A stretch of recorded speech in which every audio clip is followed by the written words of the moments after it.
has long been assumed that President Trump would name his heir apparent in JD Vance. In fact, JD Vance on multiple podcasts have straight up said that Donald Trump is and have you talked to the Secretary Rubio about it? I've joked with the secretary about it. So the president first raised this with me probably 6 months or so ago, right?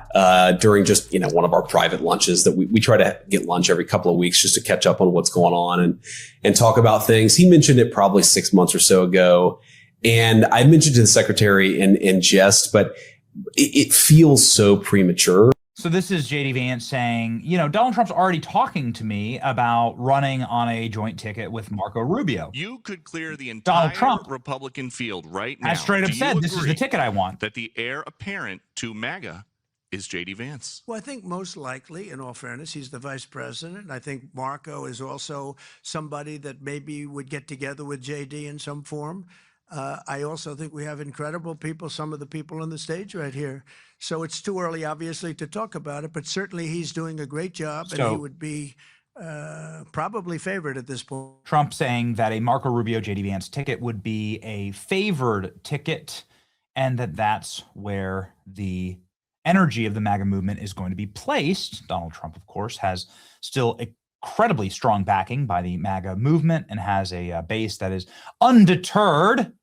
Obviously, they've been through a lot, right? And so much for the MAGA movement is obviously weathered the worst of all political storms and has come back roaring.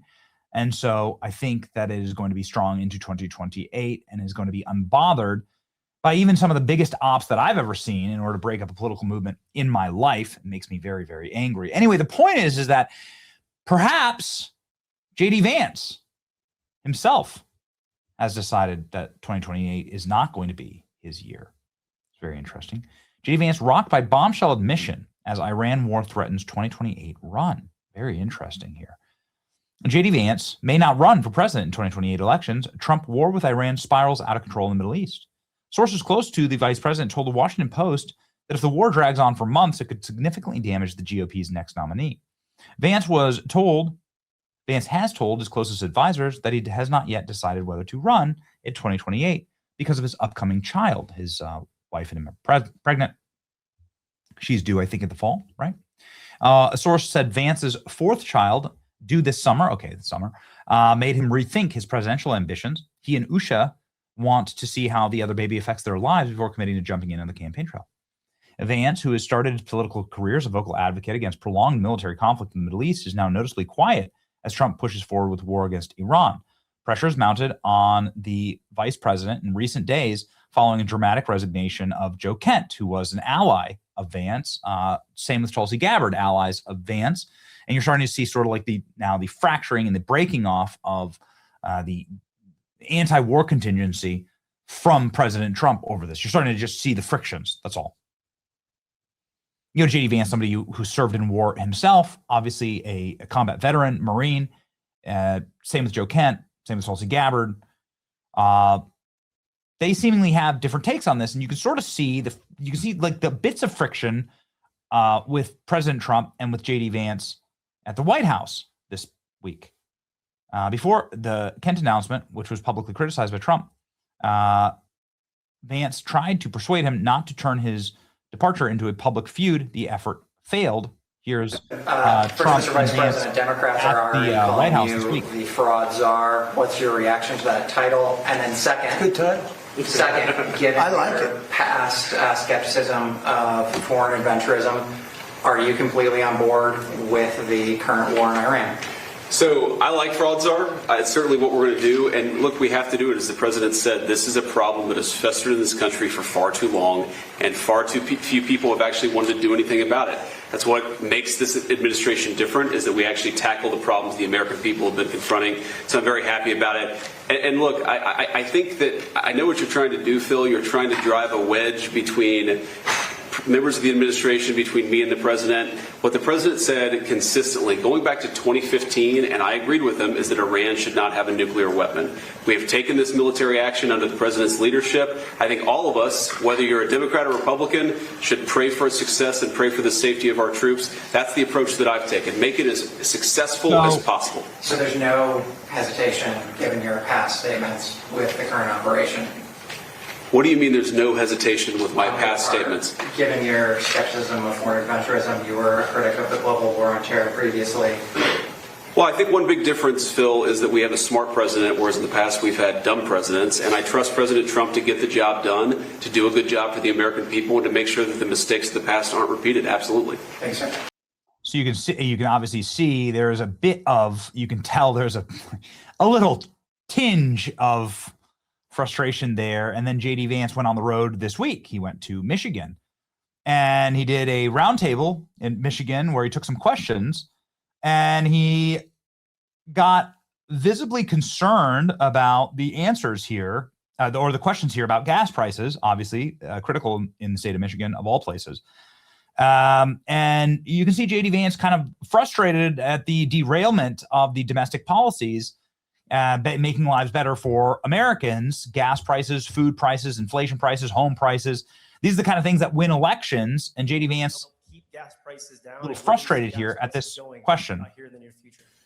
Well, the President of the United States is Frustrated at the issue. clear about this. Look, gas prices are up, and we know they're up, and we know that people are hurting because of it, and we're doing everything that we can to ensure that they stay lower. I will say, the president said this, and I certainly agree with it. This is a temporary blip, okay? What happened under the Biden administration is that gas prices were high for 4 years.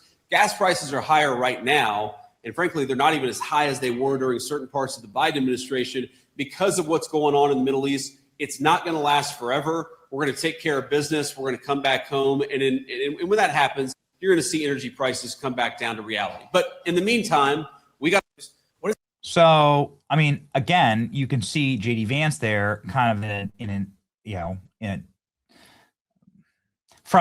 a frustrating way. I mean, listen, we've had private conversations with JD Vance and his team. We've traveled with them. Just asking like where's your strategy going? Like what is your team doing? We're close with them. We communicate with them pretty regularly, right? This is what we do. They push for domestic policies. Like that was what 2026 was going to be. It was the year of like really solving and cracking down on inflation and gas prices and everything. And so it's got to be frustrating that this is like undoing that, right? I think that's where they thought that this was going to go. And so I think it kind of makes like a lot of sense that JD Vance would be frustrated here, because obviously if you are wanting to continue the MAGA movement and you're wanting to say you're America first, then you've got to fix these problems for America. And if you want to have a political future, they have to be fixed. JD Vance, described as frontrunner in 2028, is reportedly reconsidering a presidential run entirely. Republicans point to less personal factors, including uneven early polling, growing donor interest in alternatives such as Marco Rubio. Strategists warn that entering a competitive primary, especially following a general election loss, could damage Vance's standing with the party and weaken his claim for any future leadership. So now this is all over that Vance's fourth child due to the summer might make his family a priority, and that he's, not sure. The polling markets say Marco is actually the one on the rise. You can see a pretty exponential jump here for Marco Rubio, who's performed, I think, like admirably, frankly. Will Trump endorse JD Vance for president before 2027? Now there's a collapse in that chance. Obviously, everyone's been really impressed with Marco Rubio. Vance is only 41 years old.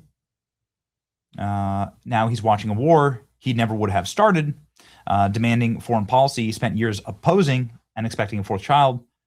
He thinks 2028 could be an uphill battle for Republicans. It makes sense to then wait.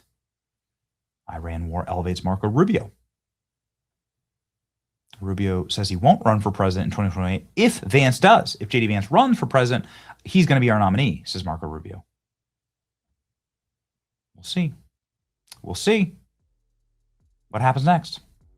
I mean, it's kind of scary because Marco Rubio was targeted, or at the very least, like seemingly targeted, when drones were detected above his house, an army base where he lives. So scary times that things are changing quickly.